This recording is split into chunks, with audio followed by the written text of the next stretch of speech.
وصحبه ومن والاه. My dear brothers and sisters, tonight's khatira is near and dear to my heart because we're living in times where it seems parenting has never been more challenging.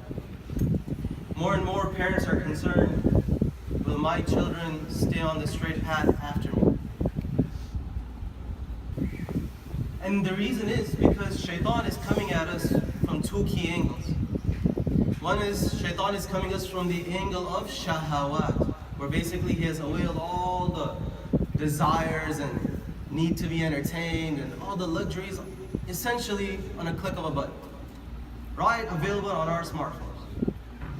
And if that's not drowning enough, then he comes from the angles of shubuhat. Shubuhat are intellectual doubts, confusion about Islam, existence of God. So we're being attacked from both sides. And parents are more concerned than ever, how do I raise righteous children? Now, you know better than I that a khutbah is not enough to address this topic. A workshop is not enough to address this topic. We need like conferences dedicated to this topic. So for my khatira tonight, I just want to restart the conversation by bringing an ayah to your attention that I feel offers some guidance, some hope in this regard. This ayah is part of a larger story in Surah Al-Kahf, the famous story of Musa and Khadir alayhi salam. Some of you may be familiar with the story. I wish I could get into all the juicy details, but I can't. So I'm going to go straight to the ayah that is connected to our topic.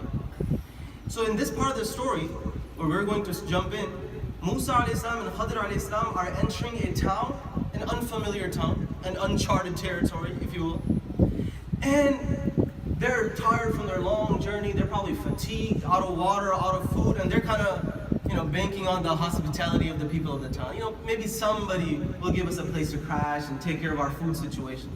They're kind of counting on the people's generosity. To their shock, no one wants to host them. Apparently, they don't like strangers in that town. Everybody gave them a cold shoulder. And Musa alayhi salam and Khadir alayhi salam are like, they're fatigued and frustrated. So they're kind of just roaming around the town, and all of a sudden Khadir alayhi salam sees this wall that is bending, twisting over, and any day now it's going to tip over. So he takes the initiative to go up to the wall, and on his own labor and sweat decides to fix the wall. And Musa alayhi salam is like, لَإِن شِئْتَ لَاتَّخَذْتَ عَلَيْهِ أَجْرًا. Why would you do that? These people won't even offer you minimum wage, and you did it for free? Do these people look like we should be doing favors to them? So later down the story, Khadir alayhi salam decides to reveal why he did what he did. You know what he says? وَأَمَّا الْجِدَارُ. As for that wall that I fixed, فَكَانَ لِغُلَامَيْنِ يَتِيمَيْنِ فِي الْمَدِينَةِ. It belonged to two orphan kids living in the same town. وَكَانَ تَحْتَهُ كَنْزٌ لَهُمَا. And buried underneath this wall was a treasure that belongs to these two orphans. Musa alayhi salam is like, okay, that's noble. Because if the wall were to fall over, the treasure would be exposed. And people of this town, they're going to have a field day. So he's like, I get it, but I still don't understand why you got to get involved in their business and in their mess. Somebody else could have fixed the wall. You know what he says next? Khadir alayhi salam. وَكَانَ أَبُوهُمَا صَالِحًا. Their father used to be a righteous man. Their father used to be dutiful to Allah. فَأَرَادَ رَبُّكَ أَن يَبْلُغَ أَشُدَّهُمَا وَيَسْتَخْرِجَ كَنْزَهُمَا. So Allah intervened above the 7 heavens. Khadir, go to this town, fix the wall. I want to make sure this treasure ends up in the hands of these orphans. Why? كَانَ أَبُوهُمَا صَالِحًا. Their father was a righteous man. In this ayah, we're learning a very deep lesson. That this is the first lesson from this ayah. That your righteousness will be a source of protection for your children. Your pious lifestyle will be a source of protection for your children. Why? Because you see, as you go about being dutiful and obedient to Allah, your children are consciously and unconsciously absorbing you.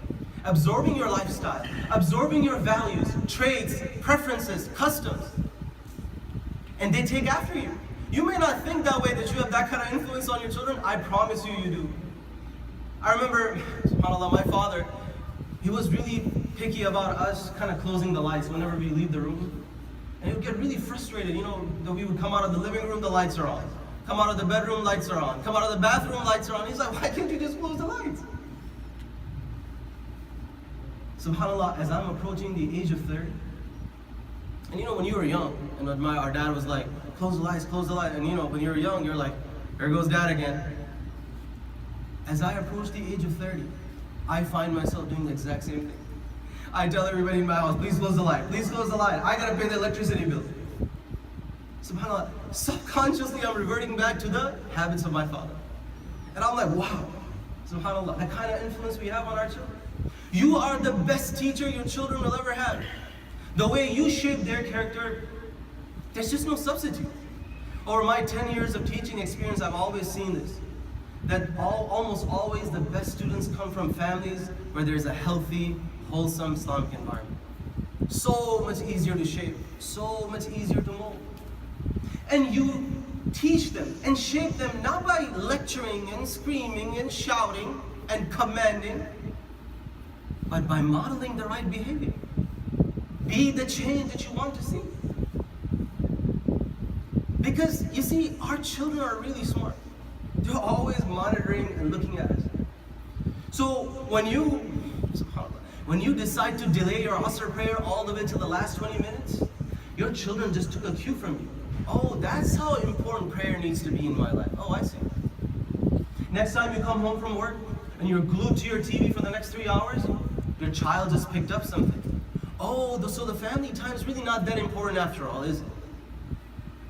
Next time you are at a hookah bar spending your Friday nights, your children just picked up a value. Oh, that's where you go to have a good time and socialize. Oh, I see how that works.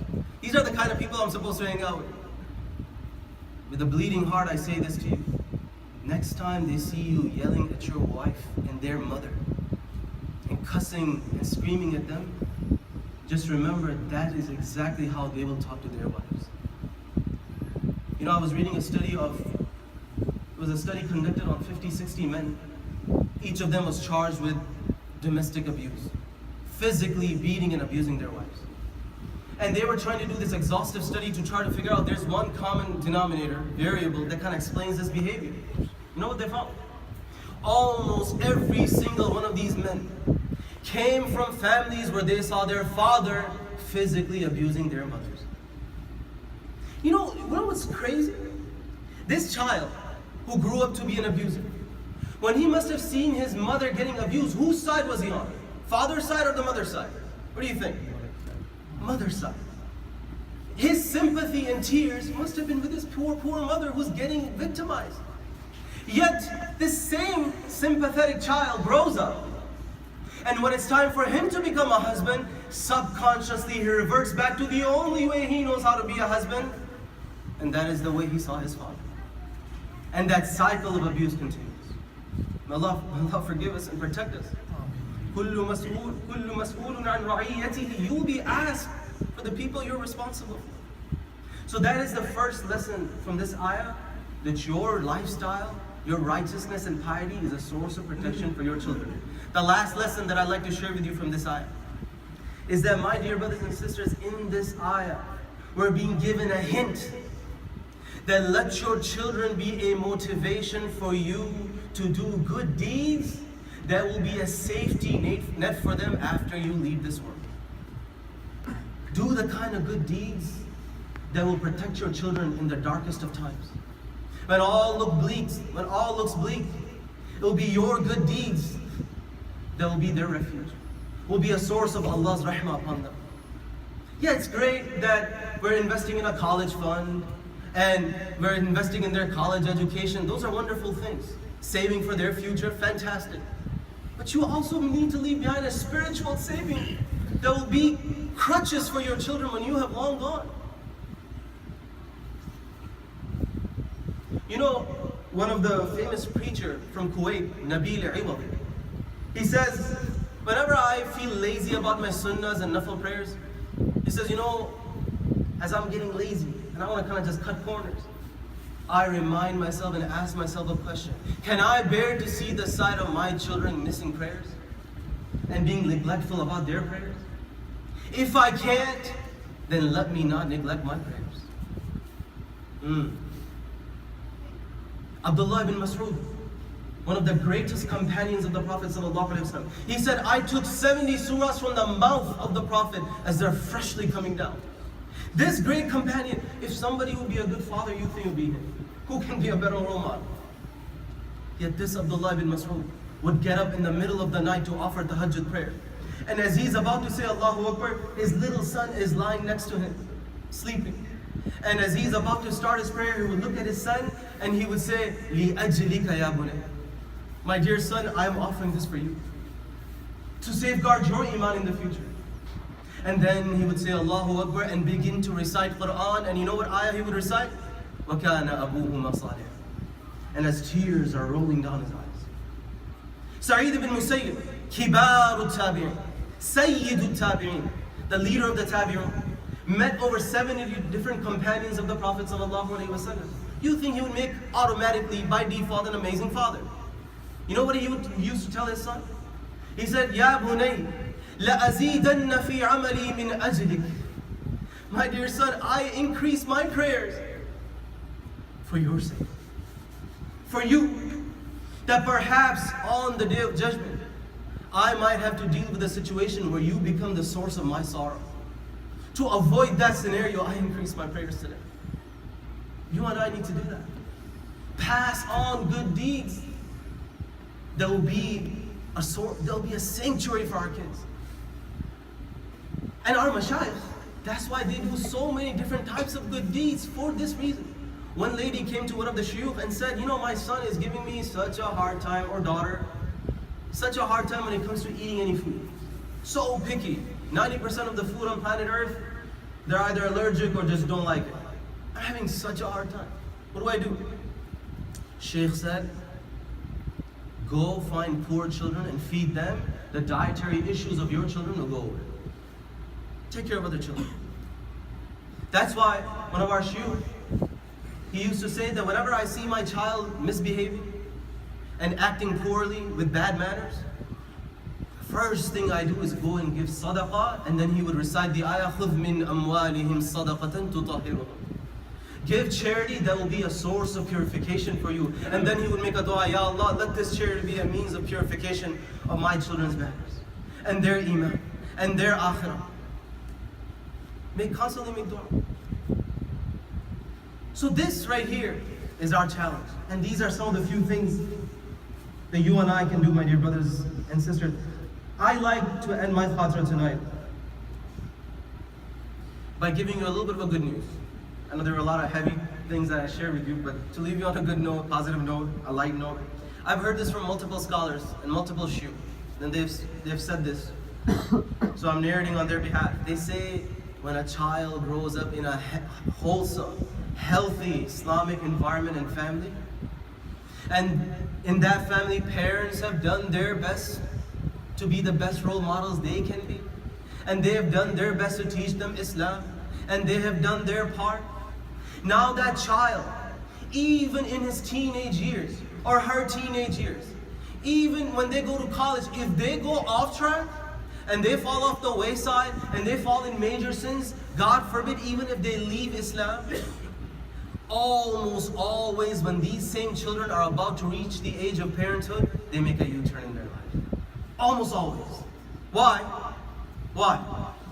Because these children, when now they're about to become parents and they're about to start their own families, subconsciously they revert back to the only way they know how a family functions, and that's by the example that you set and the role model that you were. So they revert back to that, and subhanAllah, Islam comes back into it. We ask Allah subhanahu wa ta'ala to protect our children. رَبَّنَا هَبْ لَنَا مِنْ أَزْوَاجِنَا وَذُرِّيَّاتِنَا قُرَّةَ أَعْيُنٍ وَجَعَلْنَا لِلْمُتَّقِينَ إِمَامًا. سبحان ربك رب العزة عما يصفون. سلام على المرسلين والحمد لله رب العالمين.